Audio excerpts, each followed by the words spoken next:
Hello guys, मेरा नाम है रवि। स्टडी ग्लो में आपका बहुत बहुत स्वागत है।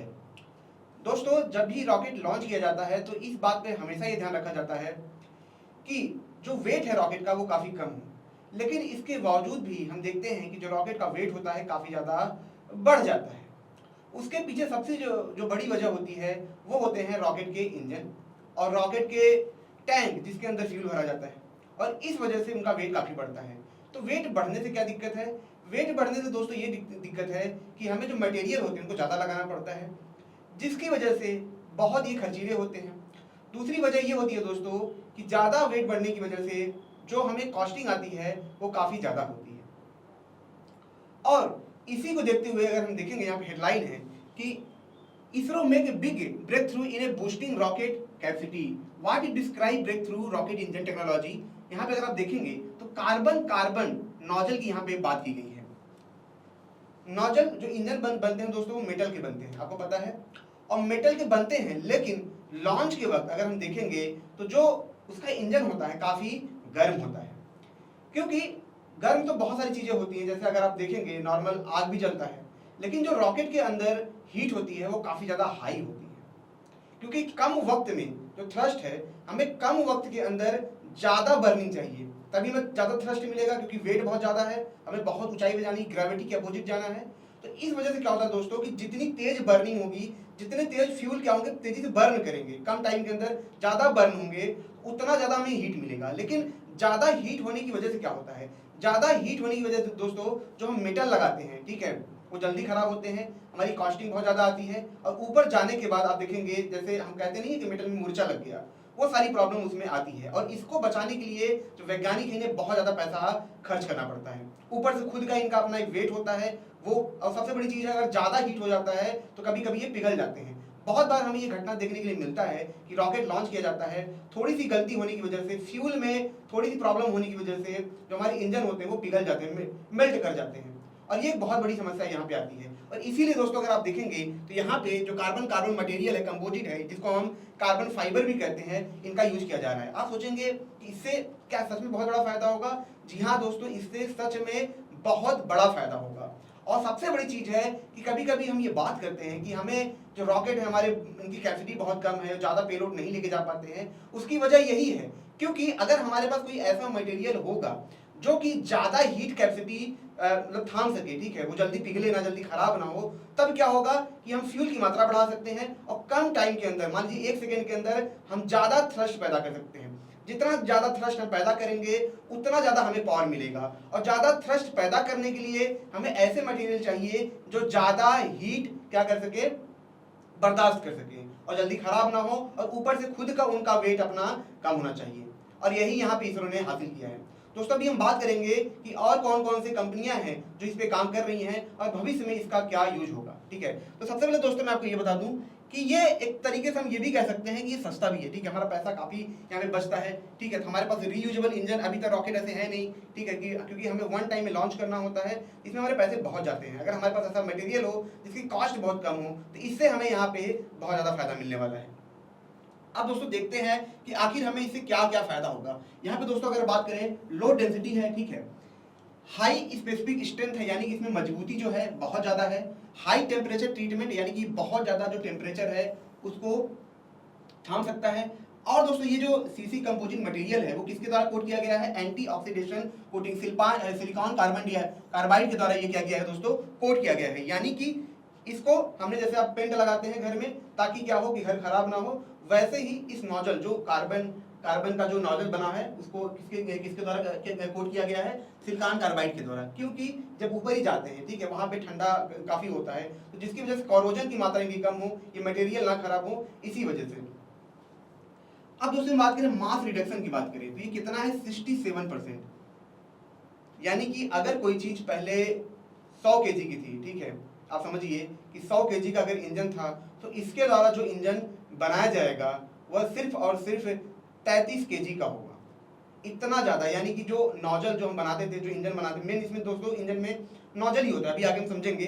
तो जो 100 केजी का नोजल था वो सिर्फ 33 केजी का, तो इतना ज़्यादा हमारा मास बचेगा। मास बचने से क्या होगा कि हमें उस मास को, जो मास पहले से ही मौजूद है, उसे हमें ऊपर ले जाने में कम ऊर्जा खत्म करनी होगी। और जब ऊर्जा हमारी कम खत्म होगी तो क्या होगा, हमें कम फ्यूल डालना होगा। जो हम लिक्विड हाइड्रोजन डालते हैं, ठीक है, वो काफ़ी अपने आप में महंगा होता है, ठीक है। लिक्विड ऑक्सीजन जो होता है काफ़ी महंगा होता है, क्योंकि हाइड्रोजन को दोस्तों हम जितना हाइड्रोजन डालेंगे वो सब लिक्विड के फॉर्म में है, तो उनको हमें -डिग्री सेल्सियस लेके जाना है, ठंडा करना है, तब जाके वो टैंक में भरे जाते हैं, ठीक है।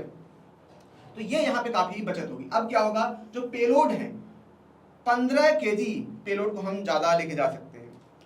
एक बार दोस्तों मैं डॉक्यूमेंट्री देख रहा था, इंटरनेशनल स्पेस स्टेशन के बारे में पढ़ रहा था। तो उसमें क्या होता है दोस्तों कि जो लोग होते हैं वहाँ पे रहते हैं, उनको खाना भेजा जाता है, लगभग हर 6 महीने में उनको वहाँ पे खाना भेजा जाता है। वो खाना जो होते हैं, जो खाने होते हैं काफ़ी सूखे होते हैं। कुछ ऐसे फल भेजे जाते हैं जो कि ताज़े होते हैं, लेकिन उनको तुरंत खाना होता है क्योंकि वो ख़राब हो जाएंगे। अब एक केजी का जो पैसा आता है वो $1,000,000 में होते हैं, बहुत पैसे खर्च होते हैं। वहाँ पे एक इंसान के पीछे जो पेलोड भेजा जाता है वो बहुत पैसे खर्च होते हैं। हमें आपको लगता है, जैसे कभी कभी हमने सुना होगा कि मंगल ग्रह पे जाने के लिए हमें 1 किलोमीटर जाने के लिए हमें सिर्फ 7-8 रुपए लगे, 13 रुपए लगे। ऑटो रिक्शे से भी कम प्राइस था, ठीक है। लेकिन वो एक अलग सिचुएशन है। लेकिन आप कल्पना करिए कि यहाँ पे हमको पेलोड भेजना है, ठीक है। तो पेलोड जब हम भेजते हैं तो काफ़ी खर्चीला होता है, जितना वेट बढ़ेगा बहुत पैसे यहाँ पे लगते हैं, 1-1 केजी के जो पेलोड होते हैं उनको लेके जाने के लिए। तो यहाँ पे 15 केजी का यहाँ पे हमने क्या किया है, पेलोड को बढ़ाया है। अब 15 केजी पेलोड बढ़ने से ये भी फायदा होता है कि आपने देखा होगा आज के टाइम में बहुत छोटे छोटे सैटेलाइट आने लगे हैं, काफ़ी छोटे छोटे सैटेलाइट देश बनाने लगे हैं, ठीक है। इससे ये भी फायदा होता है कि हम एक साथ, ठीक है, कई सैटेलाइट हम लेके जा सकते हैं। तो यहाँ पे पैसे की बचत होती है। अब यहाँ पे दोस्तों हम बात करें टेस्टिंग, तो इसकी टेस्टिंग कहाँ पे हुई थी। तो यहाँ पे आप देखेंगे दोस्तों, महेंद्रगिरी है उड़ीसा के अंदर। यहाँ पे क्या है कि आप देखेंगे टेस्टिंग इसकी होती है। अगर आपने डॉक्यूमेंट्री भी देखी होगी तो सबसे पहले जब रॉकेट हम बनाते हैं तो उनकी हर चीज़ की टेस्टिंग होती है, उनके इंजन की टेस्टिंग होती है। तो यहाँ पे अगर आप देखेंगे जो महेंद्रगिरी करके है, ठीक है, प्रोपल्शन कॉम्प्लेक्स इसका नाम है, यहीं पे सारे इंजन को टेस्ट किया जाता है। तो यहाँ पे जो पहला टेस्ट था, यहाँ पे हम देखेंगे दोस्तों 19 मार्च को था, 60 सेकंड का ये टेस्ट था, ठीक है। और उसके बाद जो दूसरा टेस्ट था वो 2 अप्रैल, ठीक है, 2024 में किया गया था। और कितने डिग्री सेल्सियस पे या केल्विन पे, 1216 केल्विन पे इसको क्या किया गया था, टेस्ट यहाँ पे किया गया था। अब दोस्तों हम नोजल की बात कर लेते हैं कि जिस चीज को बनाया गया है कार्बन कंपोजिट से, उसको बात करते हैं। तो यहाँ पे अगर आप ये स्ट्रक्चर देखेंगे तो ये कार्बन, ये नोजल है। यही जो नोजल है दोस्तों, यही से क्या होता है, थ्रस्ट हमें मिलता है। आप इसको ऐसे समझ सकते हैं कि मान लीजिए कि आप पानी देते हैं गार्डन में, आपके पास एक पाइप होती है। तो पाइप से आप जब पानी देते हैं तो आप कभी कभी क्या करेंगे, उसको दबा देते हैं। तो आगे का जो आप देखेंगे जो एरिया होता है, क्या होता है, कम हो जाता है। उधर का एरिया ज़्यादा है, इधर का एरिया बीच में कम है, ठीक है। और जिसका माउथ होता है, जहाँ पे बीच में दबा देंगे जो माउथ होगा, वहाँ पे थोड़ी जगह होती है। तो वहाँ से जो पानी निकलता है फुहारे की तरह तेज निकलता है। इस वजह से क्या होता है कि प्रेशर पाइप का बढ़ जाता है। मतलब अगर कोई आसपास आगे चीज आएगी तो क्या करेगा, उसको दूर फेंक देगा। यानी कि जितना प्रेशर आगे की तरफ जा रहा है, आप देखेंगे आपके हाथ में भी प्रेशर होता है, क्योंकि पाइप काफी टाइट हो जाता है। सेम कॉन्सेप्ट हम यहाँ समझ सकते हैं कि हमने क्या किया है, फ्यूल की बर्निंग की है, ठीक है। आपको दिखाते हैं यहाँ पे,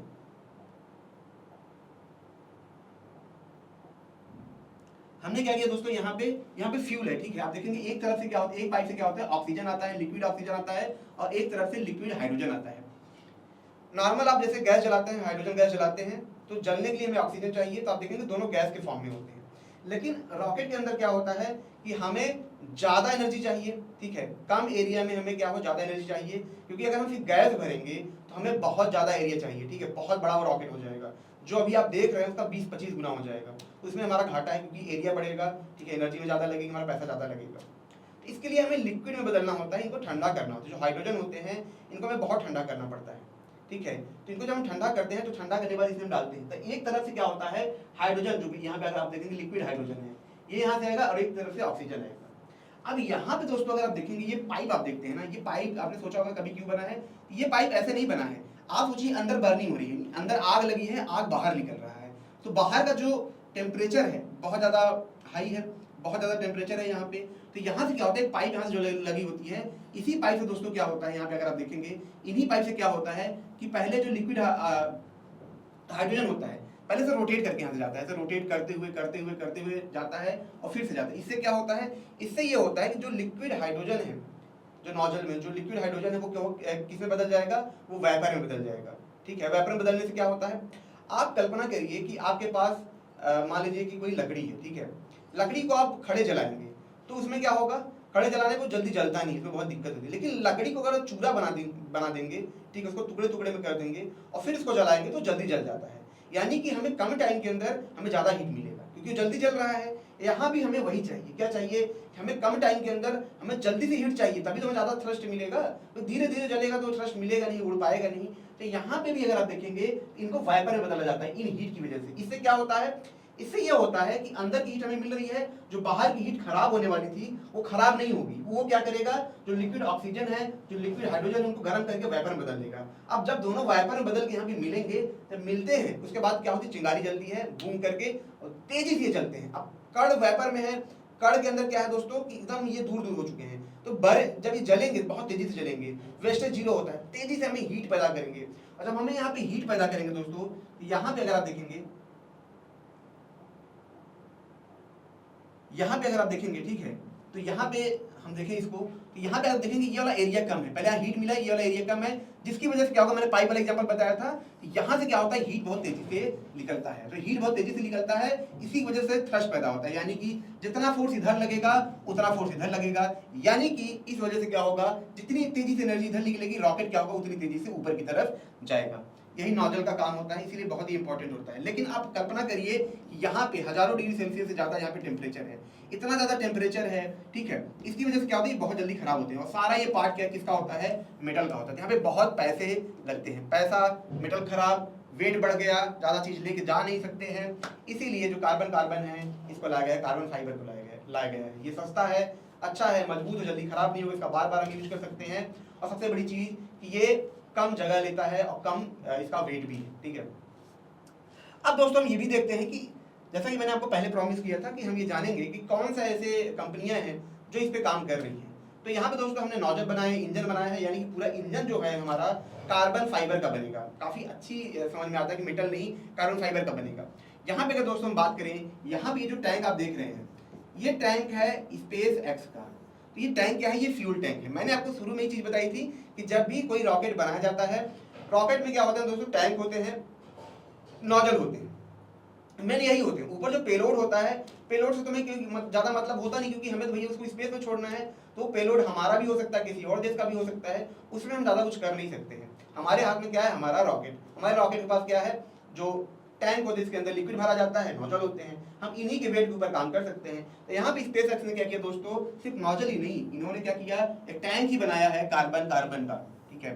ये इतना आसान नहीं हमें लग रहा है कि, लेकिन अब कल्पना करिए कि ये जहाँ पे हम मेटल यूज कर रहे थे, इतने पैसे खर्च करते हैं, वहाँ पे ये सिंपल कार्बन कार्बन का ये बना है। ये हल्का है, बेहतरीन है, सब कुछ इसका यूज होता है। कार्बन कार्बन का दोस्तों आप देखेंगे जो जहाज होती है, ठीक है, उसके अंदर भी किया जाता है, जो उसके इंजन होते हैं वहाँ भी किया जाता है। और खास करके जो न्यूक्लियर रिएक्टर होते हैं, वहाँ पे हम ऊर्जा पैदा करते हैं, तो वहाँ पे भी हमें ऐसे मटेरियल की जरूरत होती है जो उतनी ज़्यादा एनर्जी में वो पिघले ना, वो खराब ना हो, ठीक है। तो वहाँ भी कार्बन कार्बन का यूज किया जाता है। तो अब इसरो भी अपने इंजन में इसका यूज करेगा और ये काफ़ी अच्छी बात है। अब दोस्तों थोड़ा सा इतिहास में हम चलते हैं कि इसका यूज और कहाँ कहाँ हुआ था। बल्ब के बारे में आपने देखा होगा, आप देखते हैं आज के टाइम में जो बल्ब आता है उसमें फिलामेंट लगे होते हैं, जो अब तो मान लीजिए खत्म हो तो LED आ गया, तो वो फिलामेंट में आप देखते हैं मेटल होता है। लेकिन जब थॉमस एल्वा एडिसन और लंदन के एक और साइंटिस्ट थे, मुझे उनका नाम नहीं याद आ रहा है, तो दोनों ने एक साथ ही खोज की थी। खोज क्या की थी उन्होंने, ऐसा वो फिलामेंट बना, जो कंडक्शन होता है वो ऐसा बनाया था कि जो कि ज़्यादा हीट पे भी न खराब हो। और उसके लिए उन्होंने जो बम्बू होते हैं, जापानीज बम्बू होते हैं, वहाँ से उन्होंने उसको लिया, वहाँ से ये जो कार्बन फाइबर होते थे पैदा करते थे, उसका यूज करते थे उसको, जो बल्ब को बनाने के लिए। तो उस टाइम पे भी उसका यूज हुआ था। और उस टाइम पे उन्होंने जो मेटल है, ठीक है, उसको उन्होंने हटाया था, क्योंकि उस टाइम पे वो काफ़ी महंगा पड़ता था। तो यानी कि हम ये कह सकते हैं कि आने वाला जो भविष्य है, खास करके टेक्नोलॉजी में, मटेरियल के फील्ड में, इन्हीं का यूज होने वाला है। दोस्तों एक कहानी और भी समझ लेते हैं। जब टेस्ला कार बन रही थी, तो टेस्ला कार बनने के दौरान काफ़ी महंगी बनी थी। जब फर्स्ट टाइम उन्होंने कार को बनाया तो इतनी महंगी बन गई कि लोग उसे नहीं ले सकते थे। तो यहाँ पे क्या था, एलॉन मस्क ने क्या किया था कि सारी चीज़ों को पार्ट बाई पार्ट तोड़ दिया। और उन्होंने कहा कि हर एक चीज़ में हम क्या क्या बदल सकते हैं, क्या क्या कर सकते हैं जिससे कार की प्राइस सस्ती हो जाए। और उन्होंने हर एक चीज़ को तोड़ा, मेटल को थोड़ा रिप्लेस किया, ठीक है, एक एक चीज़ में रिडक्शन की, मतलब कमी की, ठीक है, जिसकी वजह से टेस्ला कार अगर आप देखते 60 लाख की आज हमें फॉरेन मिलती है, तो इसी वजह से मिल पाती है। इसीलिए दोस्तों जो मटेरियल साइंस होता है उसका अपने आप में बहुत बड़ा यूज है। अब सोचिए कि आप कोई रॉकेट बनाते हैं या कोई कार बनाते हैं, दोनों की प्राइस बहुत महंगी है। प्राइस महंगी होगी तो पर लॉन्च की जो प्राइस होगी काफ़ी महंगी होगी। पर लॉन्च की जब प्राइस काफ़ी महंगी होगी तो आप कल्पना करिए आप व्यापार करते हैं, साइंस आज के सेक्टर में आप देखेंगे स्पेस टूरिज्म काफ़ी ज़्यादा बढ़ रहा है। तो जब प्राइस महंगी होगी तो जब आप फॉरेन के जो लोग हैं उनके जब पेलोड आप लॉन्च करेंगे, सैटेलाइट लॉन्च करेंगे, उनकी प्राइस भी बढ़ेगी, और जब उनकी प्राइस बढ़ेगी तब तो कॉम्पिटिशन में थोड़ी बहुत दिक्कत होगी। लेकिन अगर आप प्राइस कंट्रोल कर पाते हैं आप तो कॉम्पिटिशन को आप आसानी से बीट कर जाएंगे। इसीलिए यहाँ पे दोस्तों रॉकेट की दुनिया में आज के वक्त प्राइस कंट्रोलिंग अपने आप में बहुत ज़्यादा इंपॉर्टेंट है। तो दोस्तों ये छोटा सा लेक्चर था, अगर ये आपको अच्छा लगा हो तो इसे लाइक करें, कमेंट करें, शेयर जरूर करें। मिलते हैं नेक्स्ट लेक्चर में। Thank you so much.